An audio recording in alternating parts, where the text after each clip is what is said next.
Hi guys, so in today's video, I'm going to show you how to add like a chase scene to your Gtag fan game. It's pretty simple actually. So first thing that you're going to want to do is make sure that you have AI installed on Unity. So you're going to go up to the top, click on window, go to the bottom, and if there isn't like a thing that says AI or says navigation when you hover over it, then you're going to go to package manager, and then you're going to want to download. If you want to install it, it should just pop up if you search up in Unity registry AI, and then you should see a thing that says AI navigation. If you have installed already, or if you just installed it, you're gonna click on AI, then click on navigation, and then it should pop up a window on the side.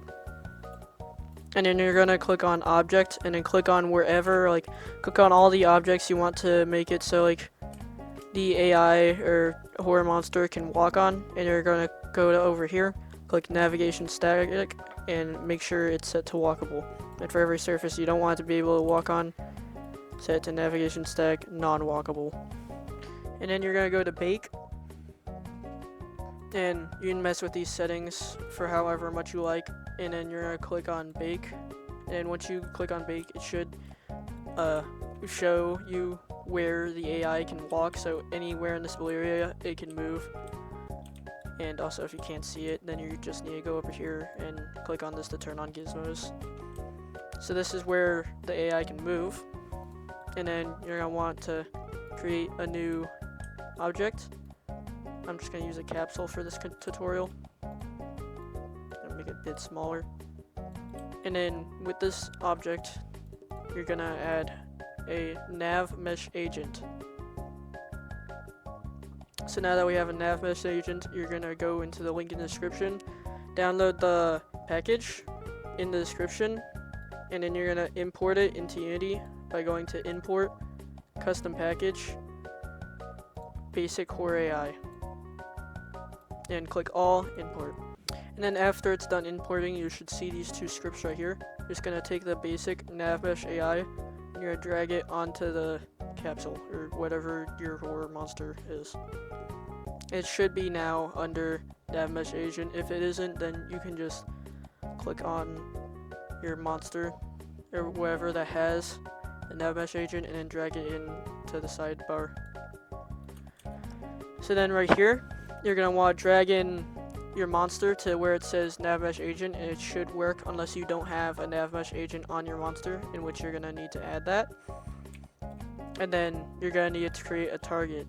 So for if you're doing a chase scene like how I'm doing it, you're gonna want to make a target at the end of the chase, or like just an empty game object, and you're gonna want to set this target to this game object, and you're just gonna drag it in and put it where it says transform.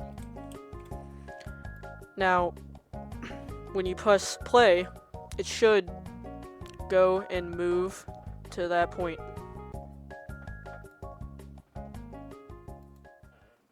As you can see, it works. It starts moving and it follows to that point, but it doesn't constantly follow that point, so if you move the point around, it won't move to it.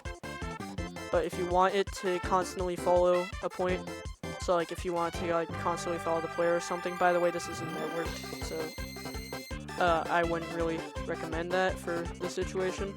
If click is constant, it should constantly follow the object. And as you can see, it constantly follows the point as I drag it around too. So that's how that works.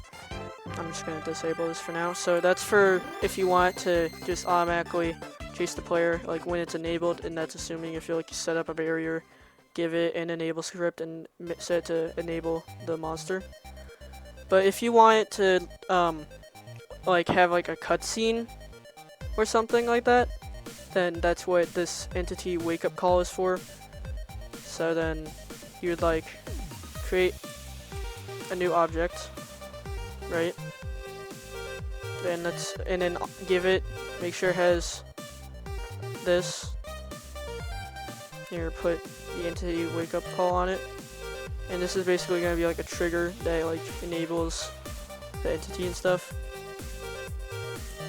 So when this is hit, also if you don't have this already, which you probably should have this, go to player, or the gorilla player, go to left hand and right hand, add component, sphere collider, set to 0.06, set to is trigger, and then add a tag, call it hand tag, and then set both these tags to hand tag. So now every time this is hit, it should receive that the player touched it. So you could add like a sound for like if you want to play a sound when it's, you know, touched or whatever. You also, that's required, so if you don't add a sound then the script breaks.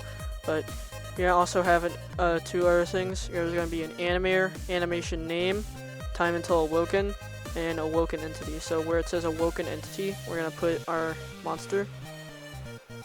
And then time till awoken, let's make the animation like 5 seconds long. And I'll just import like a simple sound.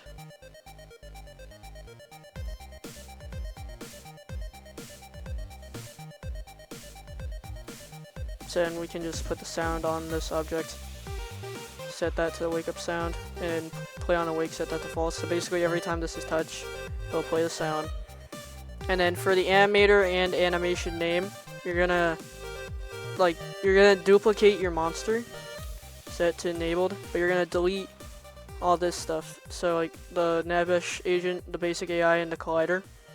Then you're gonna go to window, animation, create, and you're gonna create a new animation called like intro or whatever. It doesn't matter what the name is, but you're gonna want to remember the name. So you're gonna save that animation, and you can just like animate it, make it do whatever. It saves the keyframe if you press record. It's like wherever you put on the timeline and move it, it will save that as a keyframe. We don't need this animation to really be anything. It doesn't necessarily have to be 5 seconds long or however long you set it to be, but it's recommended that you should, so then like when it stops playing, then the monster starts chasing you. But then that's the animation, right? So then you're gonna go to window, also still selecting the animated object, go to animator, and then where it says intro, double click on it, set it to loop time, or like whatever your animation is called, you're gonna double click on it, set loop time to false, copy the name, and then you're gonna click on the trigger, set the animation name there, so paste the name of your animation, and then you're gonna drag and drop the animated object into there. So when you press play, it's gonna automatically, just gonna move these over here. So when you press play, it's gonna automatically play the animation. I don't know how to make it not automatically play the animation. Also set it to apply root motion. But when we press play,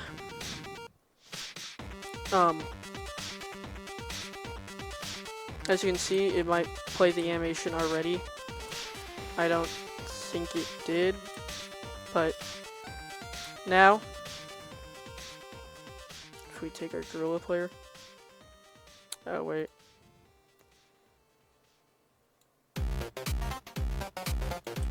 so now, once we touch the object, it should, yeah, so it should play the animation, and then move that over there. I think I set it up wrong though, because basically how it's supposed to be set up is that the box collider and like the trigger is part of the animated objects. So I'm just gonna go ahead and fix that. So basically you do everything you did for this, but instead you put it on this.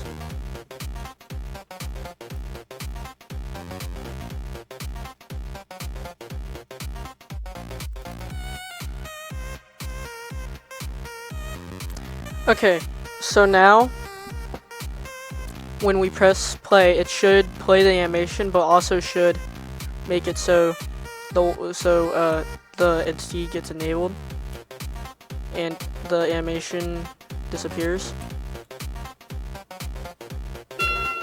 So now yeah.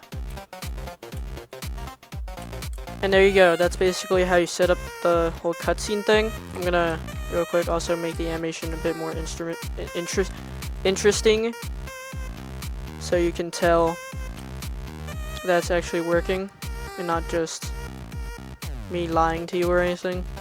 So I'm gonna disable this. Make it easier to animate.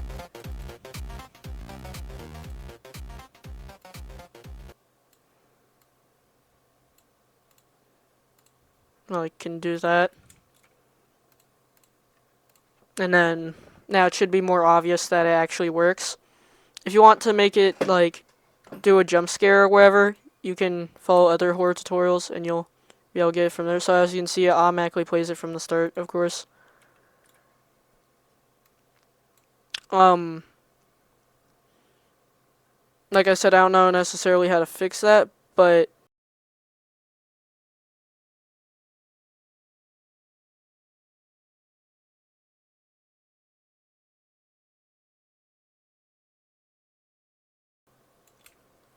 you're gonna wanna do that, and as you can see, plays it and it enables the entity.